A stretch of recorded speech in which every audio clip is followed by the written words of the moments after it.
Bonjour et bienvenue sur TV Land, votre télévision locale pour cette édition du lundi 27 juin 2016. Une édition qui va nous emmener du côté de Saint-Paul-les-Dax et de ses nouveaux habitants, de Messanges et de son plan plage, de Cabreton et de sa formation maître nageur sauveteur, de Candresse et sa journée défi sport, et de Bénesse-les-Dax et sa fête des moulins. La municipalité de Saint-Paul-les-Dax a organisé sa cérémonie traditionnelle d'accueil de ses nouveaux habitants. Une cérémonie qui aide à comprendre les dispositifs de communication et à faciliter l'intégration de ces derniers dans la cité thermale. Ce n'est pas la pluie qui aura empêché les nouveaux habitants de Saint-Paul-les-Dax de venir rencontrer les élus de leur nouvelle ville. Car avec plus de 600 nouveaux habitants par an en moyenne, Saint-Paul-les-Dax est une ville intergénérationnelle qui rassemble des gens de tout âge et venus de tous lieux. De la région parisienne, des Yvelines. Je viens des Landes, de Misson. Du canton de Montfort. Parce qu'on aime bien la région. Puis j'ai mes enfants qui sont installés à Orthez et à Cabreton. Donc on est dans le centre par rapport à eux pour aller à droite, à gauche, voir les petits-enfants, les arrière-petits-enfants. Voilà. Ça nous plaît bien, ça nous plaît bien. Oui, oui. Parce que c'est très agréable comme ville. Parce qu'on a voulu se rapprocher de notre fils et belle-fille qui habitent près de Bordeaux. Puis on connaissait la région. Moi, je suis un peu originaire du sud-ouest quand même. C'est très bien de présenter les nouveaux habitants et de présenter le conseil municipal. C'est formidable.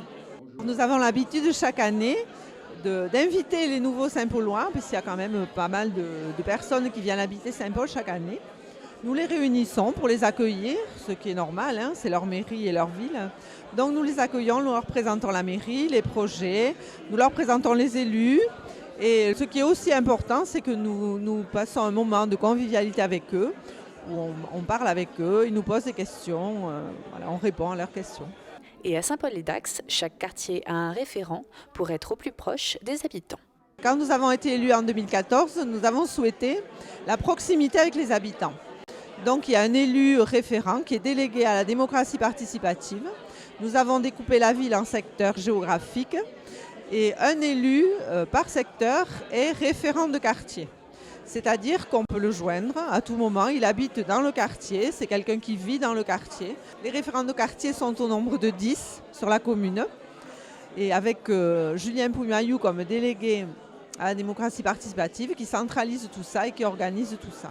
Pour l'instant, nous n'avons pas eu l'occasion de faire appel à ces services, mais ça peut être intéressant de s'adresser à une certaine personne, oui, une personne bien précise. Prendre contact, connaître les actions de la ville et des associations, un bon départ pour s'intégrer. La saison estivale approchant à grands pas, la commune de Messanges en a profité pour dévoiler son tout nouveau plan plage. L'occasion de découvrir les différents aménagements mis en place sur la plage, où la sécurité et l'environnement seront les maîtres mots, pour ravir les locaux et les touristes. Malgré la pluie et le vent, le maire de Messanges était fier d'inaugurer le plan plage de la ville. Ce plan plage il s'inscrit dans un projet global de la côte aquitaine qui avait pour volonté de réhabiliter les plans plages qui avaient été créés dans les années 70-80, qui avaient besoin vraiment de se relooker et de s'adapter aussi au nouveau fonctionnement des plages. Il a été terminé en mai 2015, on aurait pu l'inaugurer l'année dernière, mais on était un peu court au niveau des délais d'organisationnel et puis de présence des élus.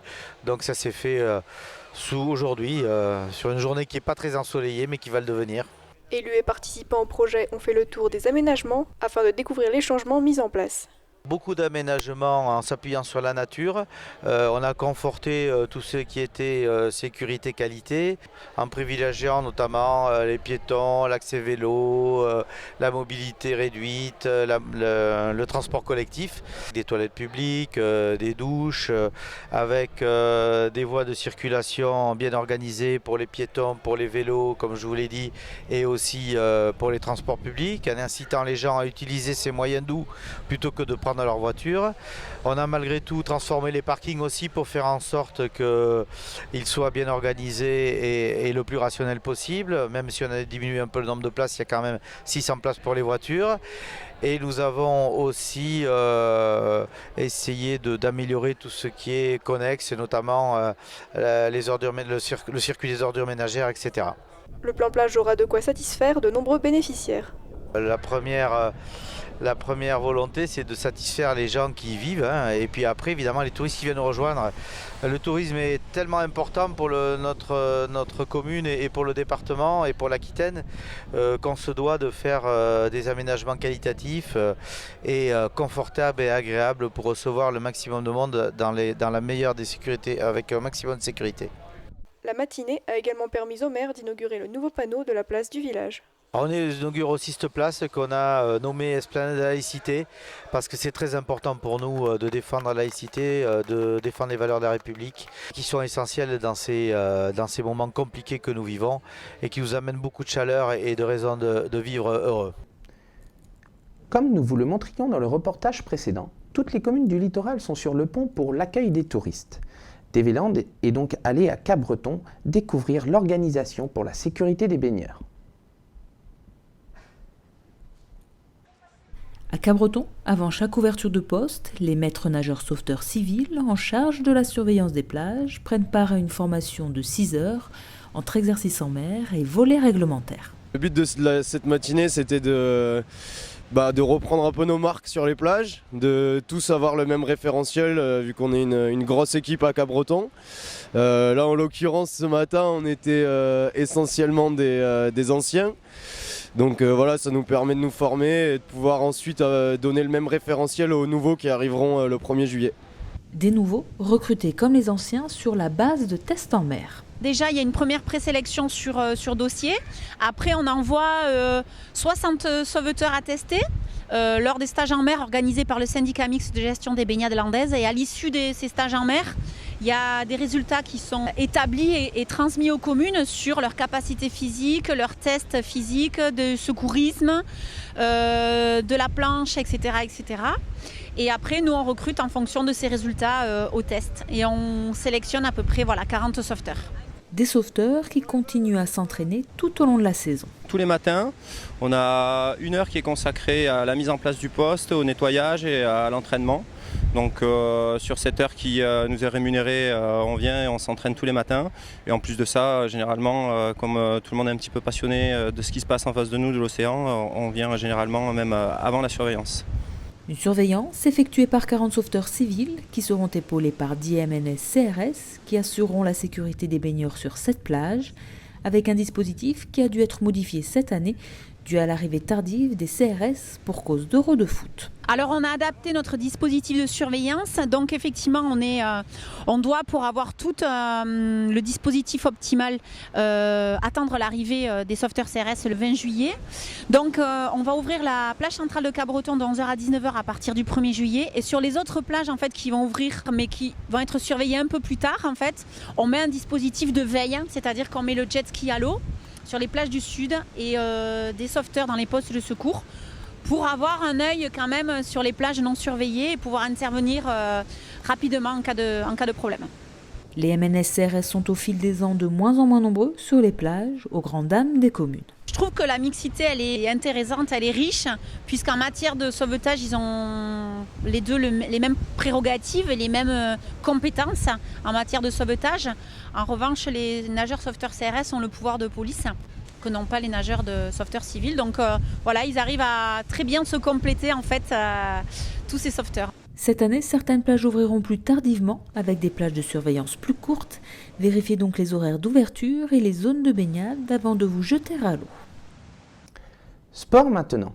À l'initiative du club de l'Adour d'Axe Basket, une journée défi sport était organisée.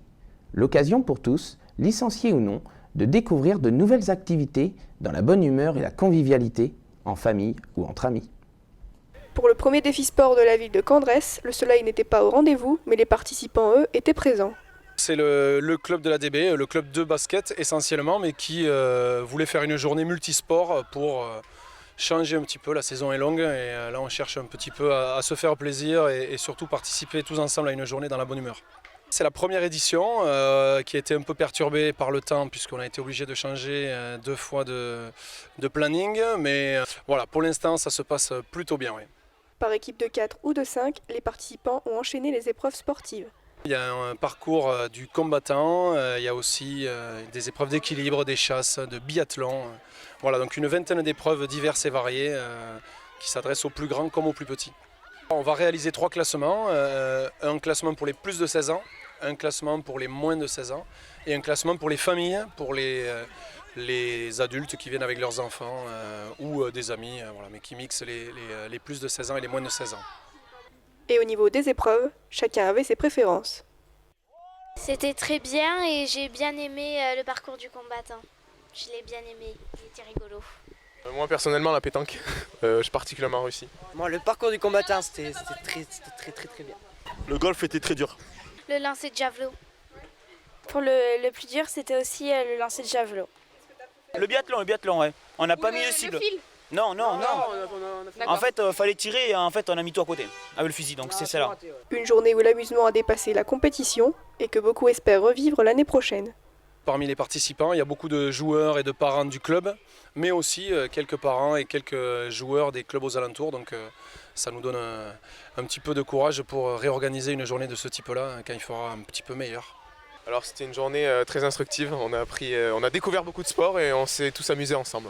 C'était très intéressant, c'était bien, ouais. Voilà. Et on se retrouvait entre copains, du coup c'était une bonne journée, tous ensemble. Moi je trouvais que c'était bien, même avec des plus petites, on rigole bien. C'était très bien. C'était génial pour la première édition. On s'est tous retrouvés. C'était très bien parce qu'on a eu beaucoup de records. Et on a gagné, c'était le principal, et voilà. Hein. Ceux qui disent participer c'est le plus important, c'est les perdants. On aimerait remercier le club de l'Ado Dax Basket pour cette journée qui était très bien. Chaque événement du club, tout le monde essaie de participer, donc c'était sympa. Voilà. C'est ouvert à tous, c'est mixte, il n'y a aucune différence et très peu d'épreuves qui sont basées sur la force. Donc ça permet aussi à tout le monde de s'y retrouver dans la convivialité sans qu'il y ait vraiment un esprit de compétition. Lorsque l'on parle de moulin à vent, on pense plutôt aux Pays-Bas et pas forcément au département des Landes. Et pourtant, à Bénesse-les-Dax, l'association des ailes bénessoises tente de restaurer le moulin de la commune. Dans le cadre de la Fête nationale des moulins, l'association Les Ailes Bénessoises a organisé sa seconde édition au pied du moulin de Bénesse, dont il ne reste que la tour. À ce jour, il ne reste que le mur en pierre avec une toiture provisoire qui a été réalisée pour sauver ce qui peut l'être, mais les travaux sont effectivement d'une envergure relativement importante puisqu'il y a tout à refaire, toute la partie maçonnerie dans un premier temps. Et la deuxième partie, ce sera bien sûr ce qu'on appelle la machinerie avec toute la toiture qui est vraiment la partie centrale et la partie la plus importante d'un moulin.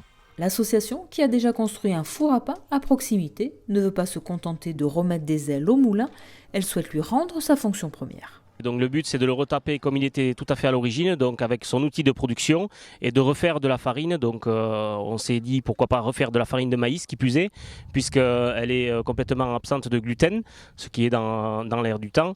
Et donc on a lancé ce projet de refaire vivre ce moulin et de le faire produire de la farine de maïs. Ce projet de restauration est un projet ambitieux, soutenu par la commune, qu'elle n'aurait pas pu porter seule. C'est un budget très important puisqu'on est quand même sur un budget de plus de 500 000 € hors taxe. Et l'originalité du projet, c'est que nous sommes dans un partenariat privé-public avec les ailes bénessoises, effectivement, qui vont se charger de récolter des fonds par le mécénat ou autre. La collectivité publique, la commune de Bénesse, va se charger de récolter des fonds publics. Le maximum possible, mais il faudra sûrement qu'il y ait aussi, en dehors du mécénat classique, un apport, je dirais, participatif de personnes pour aider également à ce financement et surtout à l'autofinancement pour la commune de Bénesse-les-Dax, qui n'est pas en mesure de porter, avec le budget qu'elle a aujourd'hui, cette somme importante. À l'exception d'un moulin privé, le moulin de Bénesse est le dernier vestige d'un moulin à vent dans les Landes, ce qui lui confère un caractère exceptionnel. Ça représente beaucoup pour une commune comme Bénesse et moi j'y vois 4 volets particuliers. Le premier, bien évidemment, c'est le volet patrimonial. pour remettre en valeur ce moulin et ce moulin avant, et qui représente par sa taille et qui représentait, je suppose, au 19e siècle par sa taille, une industrie assez importante. Et puis le volet touristique, je pense que c'est quand même exceptionnel d'avoir aux portes du Grand Dax, qui est la première destination thermale de France, d'avoir un site comme celui-là.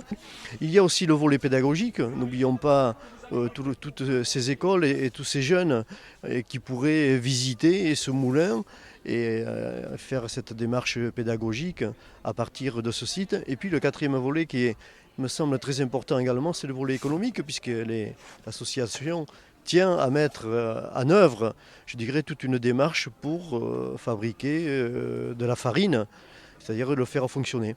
Donc c'est quand même, je dirais que ce projet en soi était quand même assez exceptionnel par ces 4 volets et qui représentent beaucoup pour notre petit village, mais je pense aussi pour l'agglomération et également pour le département. Si l'association rassemble les fonds nécessaires pour les travaux, il devrait commencer